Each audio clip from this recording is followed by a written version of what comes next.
Hey you, and welcome. My name is Mike, and in this whole video, to set the scene for you, the year it is 2004, and on a bright and sunny November morning, that's oxymoronic, a couple woke up for, yet another day on the rig, another day in paradise. This was in upstate New York, just outside Albany, and up and at 'em that morning was Peter and Joan Porco. Peter was up first, while his beloved wife and mother of his children slept beside him. He rolled out of bed, went to the bathroom, did his business. He checked his face in the mirror, making sure he was looking spick and span. He walked down the stairs of their home. He loaded the dishwasher. He packed his little lunch, for the day ahead. He walked outside to grab the morning newspaper, and then, the big oaf, he realized he locked himself outside, so he got the secret key they hid under the pot. So he let himself back into his own house. He walked into the hallway, and then he keeled over and he died.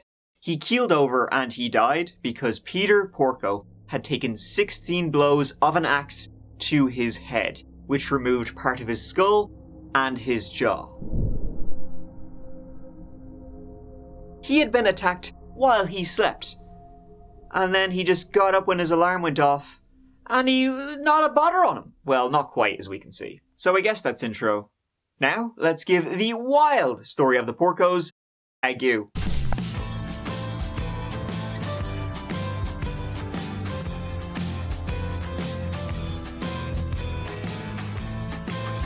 Right outside state capital Albany in uppity New York lies the town of Bethlehem, and it's a lovely little place to live. It's an upscale town, loads of forests, parks, green as all hell.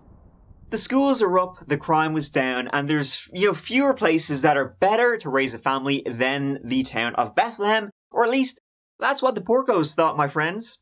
Peter and Joan Porco had been married for over 30 years by the time our story takes place in 2004, when this was the biggest song, and this was the biggest movie. I wish I was joking. Shrek 2. Peter, he worked in law. He had been a public defender before working in private practice, and now he was a law clerk in the appellate division of the Supreme Court of New York State.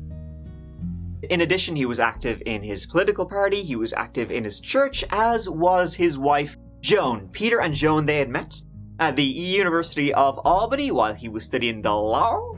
She was studying speech therapy, and she would work in a local school. As I said, she too was devoted to their church, but she was even more devoted to her family and her two sons. There was 23-year-old Jonathan Porco. He was a Navy officer down in South Carolina. And then there was 21-year-old Christopher Porco, who was studying economics at the University of Rochester. The Porcos were a happy, successful family living in a nice old place, living the good life. Then it all came crashing down one November morning. On Monday, the 15th of November 2004, the last autumn leaves were clinging on for dear life, and the winter winds, they were fast approaching.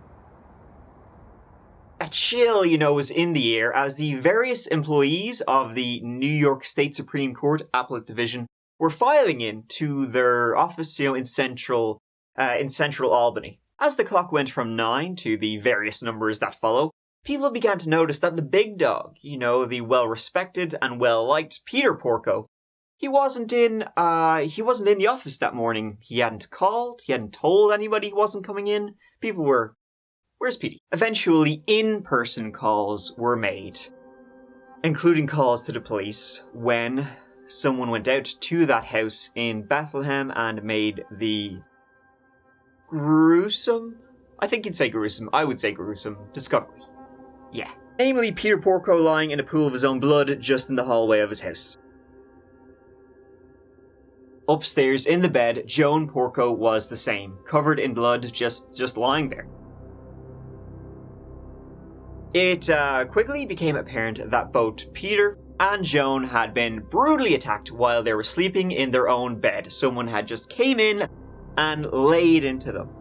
A firefighter's axe was lying on the bed, like right there, so that's your murder weapon. And it was determined that the murder weapon, that axe, had come from their own house. It was from their own garage. And then, to cap it all off, they could tell from the scene, from the blood trail, from what had been done, from what Peter was wearing, that after being savagely attacked with a goddamn axe, half his skull, missing his brain hanging out, his jaw removed, Peter, in like some amount of major shock, his alarm went off the morning he got up, went to the bathroom, did all the things he would regularly do before he went into work.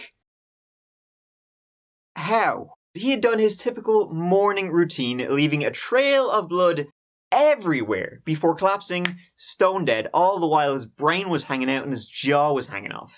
Talk about a hangover. As the police were processing this, frankly, shocking scene, I've never heard anything like it anyway, they realized that Joan Porco was still alive. She was able to gesture with her hand. She couldn't speak because, like her husband, someone had taken an axe to her face. But she was still alive, and the police were like, oh, she's effed up. She might not last very long, so we better get some questions out of her real quick. They asked her who did this. She was able to tell them through head nods. There was no sign of forced entry. The murder weapon was their own, and nothing had been stolen even when cash and cards lay out in the open. But the phone line had been cut, as had a screen covering a window. When a Joan whose life was rapidly fading was asked, did a family member do this to you? She gave them the old down up. When asked, was it Jonathan?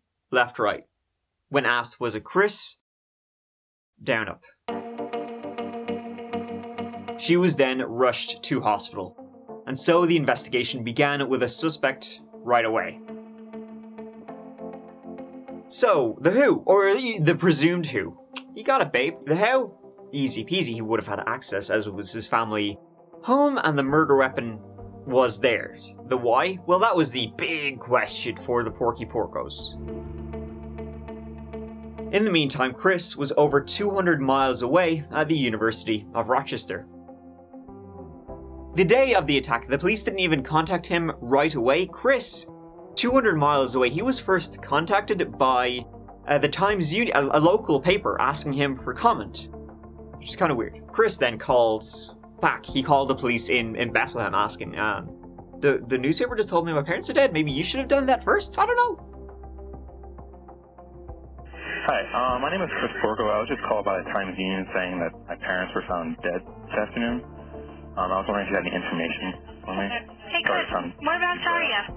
I'm at school in Rochester, New York. Okay. You're going to go right to Albany Med? I don't know. I don't even know where my mom is, but... Yeah, she is at Albany Med. Okay. Do you know her condition? No, because I haven't talked to her. Because when you get there, I'll come and see if there's anything I can do for you. Okay. All right? Yeah. Okay, thanks. Yep. Bye-bye. Yeah. Chris and Jonathan rushed to the hospital to be with their mother, and that's when Joan went under the knife to save her life. Chris was then questioned by the police. He told the police he was in university all night. He never left. Your mother's communicating. She's saying you were there at the house. I don't know why she would say that. She knows what happened. I hope she does. I was not there. Okay, so you're saying you were over 200 miles away in university when your mother, who's the victim, one of the victims, is saying, or rather nodding, that you're the one, you're literally an axe murderer. So could anyone back his story up that he was where he said he was when this horrific incident occurred? Well, he said he was asleep on the couch in the dorm lounge. He was a frat bro. None of the other members, though, of that fraternity could back up that they saw him asleep, with a hearty yes. They said themselves they were in the lounge all night and didn't spot no porky pie over here. But the following morning, when his parents would have been found, he was spotted jogging around campus. People who saw him said he looked like he was just going for a regular morning jog. He was in Grandel form. It's almost a 4-hour drive between Bethlehem and Rochester. The police then seized some of his things. His computer, his big, bright Jeep. Just in case you missed him, he wanted to make sure you saw him. Well, he was seen, or his Jeep was seen at least, on security cameras, leaving Rochester at about 10:30 p.m. the night before the murders on the 14th of November.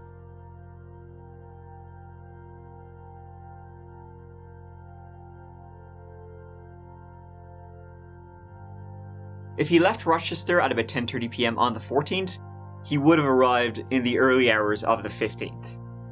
The Porco family has been fully cooperating with the authorities. And earlier this evening it was reported that there was an imminent arrest of Christopher pending, and that is not true. Police aren't saying that Chris is a suspect, but a person who possesses relevant information. His Jeep Wrangler was impounded in Rochester Monday night, where Chris is a student, and is now back in the capital region, where forensics experts are examining it. So now the police began to formulate a timeline of what could have happened. If he left Rochester at about 10:30 p.m., he would have made it in the early morning hours, and he really shouldn't have had such a big, bright, noticeable Jeep, because he was noticed specifically by two toll booth operators who said, yes, I specifically remember that Jeep. It's a big, bright, yellow friggin' thing. Of course I remember it. A neighbor of the Porcos would also say he saw that Jeep parked outside their house at about 4 a.m. when he was out to work. Then a security employee was able to tell the police that the home alarm was disabled at 2:14 a.m. on the 15th.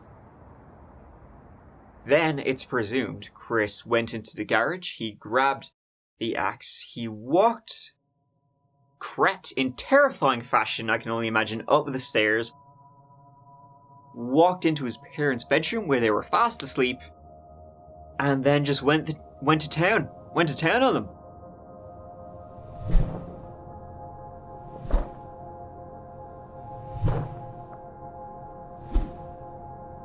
Less than 3 hours later, the phone line was cut. Then he drove back to Rochester and went for a run to make sure he was seen.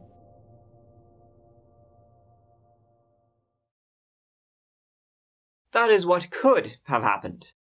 Anyway, it was over a year later, in November 2005, that he was arrested and charged with the murder of Peter Porco and the attempted murder of Joan. When confronted with the CCTV of him driving off campus, he said he was just moving his car, but he didn't leave town, and that's why his frat bros didn't see him. When he came back, they were asleep. So it kind of seems pretty clear-cut, but at the same time it was all circumstantial. There was no direct evidence tying Chris to the attacks on his parents. The pieces, though, they fit together. And remember, his own mother, one of the victims, said she saw him. She saw him. Or did she? Joan Porco, she would make a full recovery, if that counts, now that she was missing one of her eyes and part of her skull. But now she was saying she couldn't remember anything of the attack, or of that night at all, and her son couldn't have done this. She was now saying Chris was innocent. She wrote a letter to the local paper. On November 15th, 2004, my world tragically changed. The happy life that my beloved husband Peter and our sons, Jonathan and Christopher, had was lost forever.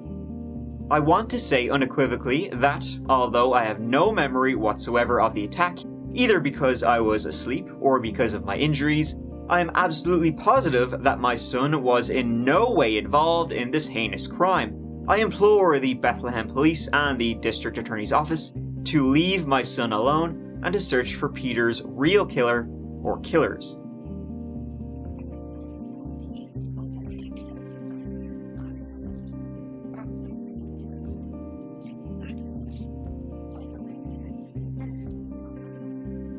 After he was arrested, Chris swiftly made bail, as friends and family circled the wagons around him, paying the substantial amount so he could be out of there. They all believed he was innocent, as did his mother, Joan. Awkward is an understatement. But could Christopher have done this? Well, yes is the answer to that one. Yes, he could have. But did he? Well, nothing of his was found, unlike the murder weapon or anything like that, and a lone fingerprint was found near the cut telephone cord that didn't match any of the Porcos or anybody who lived around there or even worked on the phone lines.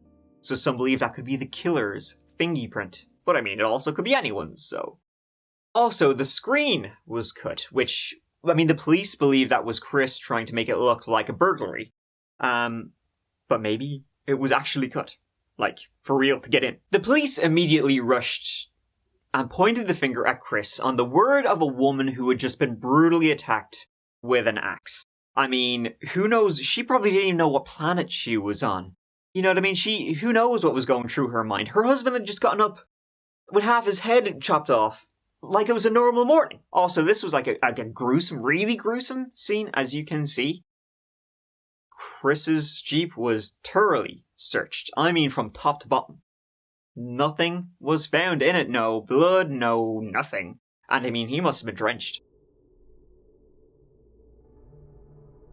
Now, listen to this. A few weeks before the attack, Joan had reportedly told friends that one day she saw someone in her backyard and it creeped the shite out of her. She didn't know who it was, some stranger just hanging in her backyard. The house had also been burgled not too long before. Okay, so that's me playing devil's advocate on that whole part, because I never told you, we never got to the why of why Chris could have and would have done this. Let's. Okay, well, so that burglary I literally just mentioned a couple of seconds ago, that was found to have been Chris. He burgled his own parents' house, stole some, like, Macs and laptops and sold them. So, case closed. He, in fact, was not getting on well with his parents. Like, at all. I mean, to other family members and to friends, he seemed like this, just nice kid, got on kind of well with everybody. He always told people he had loads of money, even though his parents weren't really particularly well off. But yeah, he did not get on well with his parents, like at all. Let me get into that. In the spring semester before the attacks, Chris dropped out of the University of Rochester due to failing grades.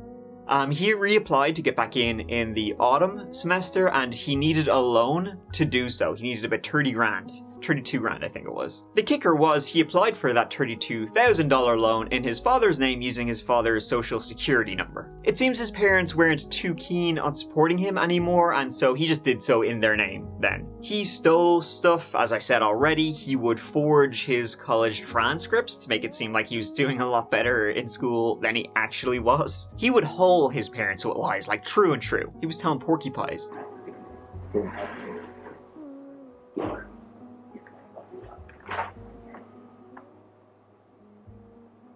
Your parents were upset.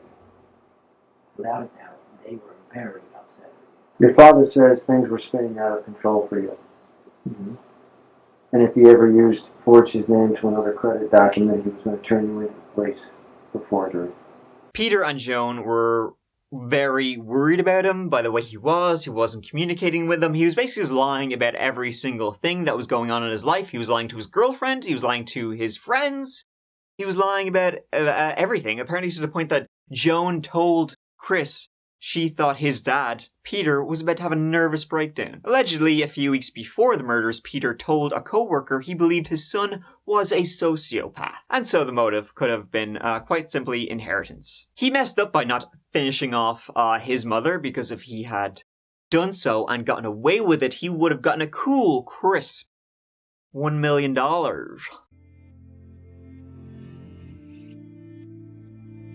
It's a question that people would want me to ask you directly. Did you drive over to your parents' house, go up into their bedroom, attack them with an axe, killing your father, and gravely wounding your mother? I can't say it enough that absolutely no. I would never do anything like that to anyone, let alone my parents, who I love dearly. The trial began in June 2006, and it lasted over a month. Joan Porco would take the stand defending her son. At the end, Christopher Porco was found guilty of second-degree murder and attempted murder. He was sentenced to 50 years to life on each count. And so he is now in prison, where he will be for the next 30 years, at minimum 30 years. He can apply for parole in 2052, so look forward to that. Crazy one, taking an axe to your parents, and then Mama defended him. To the point that she even wrote a letter to the newspaper saying, "Leave him alone!" Well, perhaps he should have taken her advice and left them alone. Chris sucked. His parents gave him everything and he just wanted more and more. He appealed, all exhausted, with no change. Convicted killer Chris Porco lost his latest attempt to get out of prison. Porco is behind bars for murdering his father and trying to kill his mother in an attack in the family's Bethlehem home back in 2004. The case, as you may recall, made headlines around the country, was also the subject of a made-for-TV movie. Porco claimed he was the victim of an ineffective defense team, but it's not an argument the appellate division bought into. He also tried to block the release of a Lifetime movie about his story. Wampano, it didn't work, and it was released. We're talking about Chris Porco here. His lawsuit claimed that the 2013 movie misrepresented his life and that it violated his civil rights since Lifetime profited from it. Lifetime argued that Porco's rights were not violated and that they always presented the movie as entertainment that was only based on a true story. Haven't seen it, but it sounds like shite, so it might have been better if you won. Saturday. Who did this to you? Was it Christopher? The true story that everyone is talking about. And so that wraps this one up. The story of an axe-murdering kid who, tried to murder his parents who did everything for him. Even after he took an axe to their head, they were still doing everything for him. Thank you so much for watching. I really appreciate doing so and being here with Misha. Yeah, Sinead, right. That means a lot. Here, thank you again. And you know what? I'll see you real soon in the next Soul video, which should be like probably in a couple of days. So, hope you look forward to that. But until then, please, just take care of each other and yourselves, because you know that I love you. Mike out.